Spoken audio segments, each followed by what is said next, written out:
Hi, it's Chris with Implied Music. So C7 sharp 11, G9 flat 13. We've all seen chord symbols with hieroglyphics attached. What does that stuff mean? And how can we use it to help us work, help us communicate with other musicians, and just kind of understand what we're doing?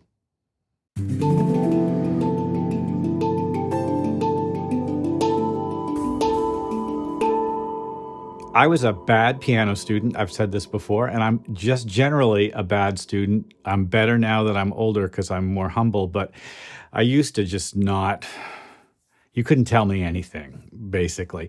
And so while my teachers, when I was young, really tried to get me to kind of learn how to read music well, I resisted, and I wound up being like a 16-year-old, pianist who could read a single stave, the treble clef, very well, but not so much bass clef and two hands. And I relied on chord symbols.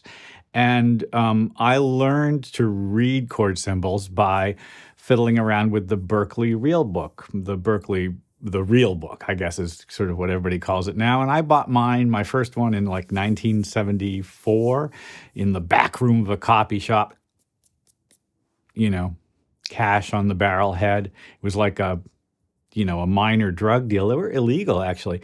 Well, the chord symbols in that became the standard for an awful lot of jazz musicians and also musicians like me who were interested in other styles of music, but who didn't have at their fingertips notational sophistication for handling extended voicings and stuff like that. Now, the symbols themselves are not super useful for complicated voice leading, but they can tell us an awful lot. Let's take a look at basic symbols and then how the extensions have evolved, some of the syntax and just the vocabulary of all this stuff. It's worth going over in sort of a step-by-step detail. I'll try not to be too pedantic, but here. So this is actually looking a little bit different than I usually demonstrate because I want to show the, first of all, just the chords down here on the piano keyboard, and also the chord symbol. You can see it appear right here. And for those of you who read notation, for a change, let's just look at it how it appears up there. Triad, the major triad, is just a single letter. Weirdly, you'll have to write C5 if you don't want a middle note. Major, minor.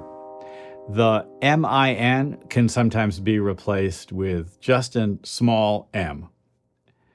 And also, sometimes a minus sign. You'll see that as well. There's considerable variation in this kind of stuff. Every triad can have tones added to it. So let's add a third and then another third.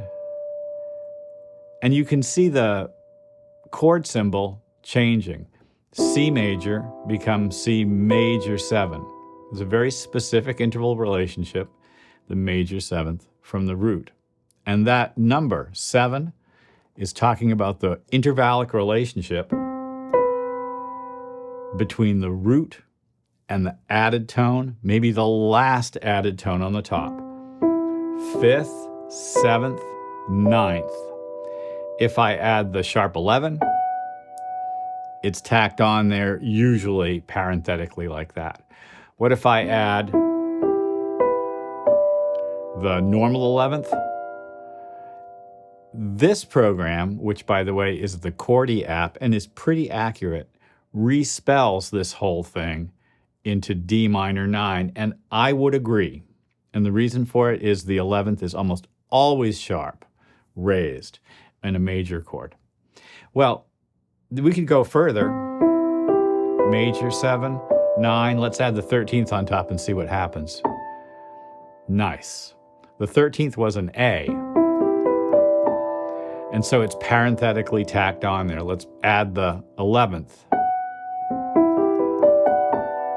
Now that's fully, I don't know how to put it exactly, That's a ridiculous stack of stuff there, right? If you see C major 13, sharp 11, I defy pretty much any pianist with sort of less experience than somebody like me to immediately just play the chord. It's like, you got to think it through, and that is perfectly fine. A little bit of thinking is not a bad idea.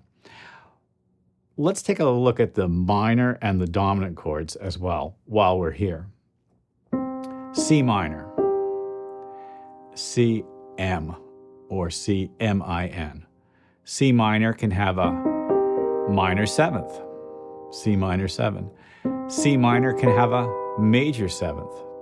And this can be a little bit tricky in terms of notating the chord symbol, because you'll see C minor with a triangle, a delta, symbolizing the major seventh as well. C minor, major seventh, C minor, major 9, C minor 7, flat 9. And I don't think this is necessarily a bad notation for this, really inverted. If I do that, though, it's just an obvious C minor 9. C minor 11. Many of these chords are built in stacks of thirds, and that comes out of the common practice of Western European musical theory that sort of is the syntactical underpinning of how we talk about stuff these days. But, of course, it's not the only way to describe chords. Let's talk about dominant chords. Dominant chords have a major triad and a minor seventh, C7. We can add a flat 9. And here that notation is something you see an awful lot. We could add a regular 9, and it'll just say C9. When this notation is there, C9, it means it's a dominant chord. The seventh is lowered. Sharp 11 is a chord you see a lot. 13th, no. Yeah, so I actually think that should be notated as C13. And you can see over on the right-hand side, there are a number of solutions here for that. If I do this, let's see what happens. Yeah. So here's an obvious, I'm telling the program what to think by playing a C down in the bass and then adding the 3rd and 7th, the 13th and the 9th, C13, C9 with the 13th. All those added tones describe intervals from the root to the extension. But of course, they don't have to be played that way. C, there's the E, which is the major third. There's the 13th, the A. There's the 7th, there's the 9th. I inverted this here, which of course the computer is not reading accurately until I put the C bass in order to make it easier to play and easier to move smoothly. So let's say I want to go C9, F9. Look at what happens right here. Things don't change very much because I'm smart about my voice leading, but the chord symbol looks like a radically different thing. C9, F9. The voices moved in step, but the chord symbol itself indicated a leap of a fourth or fifth, depending if you're going down or not. That's a kind of a crucial point to bring out here, and I have to say it's the thing that tripped me up when I was a 14, 15-year-old pianist figuring out how to play chords without, honestly, really very good direction from my teachers at the time. I would hop my hands around like that and not get my good voice leadings going on. Well, there's sort of one more level to talk about, which is what about chords that are symmetrical? Built in minor thirds, built in major thirds, built in fourths. We'll just stop there. So any diminished chord, which is built in minor thirds, might appear like this C diminished 7.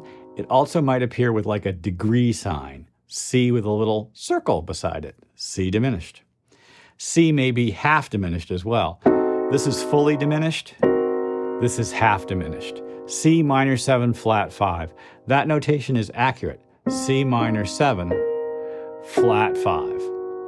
However, it's generally called a half diminished chord, and I prefer the notation C with a little circle and a slash through it. I like a nice, solid, efficient symbol. If I can see one symbol and not a bunch of them, I'll be super happy. I'll show you what I mean on the screen when I edit this video. That's a diminished chord. Now, major thirds are augmented. So you see there's a special kind of chord. They just write AUG. You may also write C plus, C augmented. C augmented 7. C7 sharp 5 is what's notated here. All right, how about a stack of fourths? It's notated C minor 7 4. Do you see the fourth hanging out in there? And these kinds of chords are going to be quite hard to notate for computer programs. And in fact, it's always a little bit up in the air what a symmetrical chord is, because what a symmetrical chord is kind of what it's doing rather than the collection of notes. We could say this is C minor 7. It's also F7 sus 4. It's also B flat sus. It's also E flat. You know, major. I mean, it's a bunch of different things. Symmetrical chords are hard to notate with chord symbols. You might just write, so here's like a so what chord. That says E minor 7 with an 11th. I would just write E so what chord. E so what, D so what. SW. Those chord symbol notations can often look like sort of word salad or some sort of kind of strange spaghetti up there. Extensions to a chord are best when they function to propel the chord from its neighbor to its, next, from its precedent to its antecedent. In other words, chords move generally smoothly, and extensions should be part of that world. I like, for instance, A7, flat 9 on the top. And let's say I start, I'm going to go to D minor from there. So let's go E minor 7, flat 5, A7, flat 9, same notes on the top, D minor, major 7. The weird extension on the top, flat 5, flat 9, falls down. Those extensions become important parts of the sound of the music. And in jazz especially, the extension notations that are like that, these god-awful things, are about that motion. You're tipping off the player about that kind of harmonic motion, and also suggesting kind of in a way what scale might work if you think about it, because when you have a seventh chord that has 2 extensions, you basically are saying, well, these 6 notes, right? And 6 notes tell me an awful lot about what scale I'm going to use. Extensions are great too when they're part of the melody. If the melodic tone is a D and the chord is C, C major 9, right? Or maybe just analyze your own chords not just from the major and minor perspective, but ask yourself the question, what are the extensions that flow from the melody, the extensions that flow from the scale that I'm using? It definitely helps to communicate with other musicians, and it can give you a clearer picture of the things that are important to you as a musician as well. Well, I hope this has been useful. Like and subscribe and ding the bell. You'll be notified when I do my videos, and I will see you next time.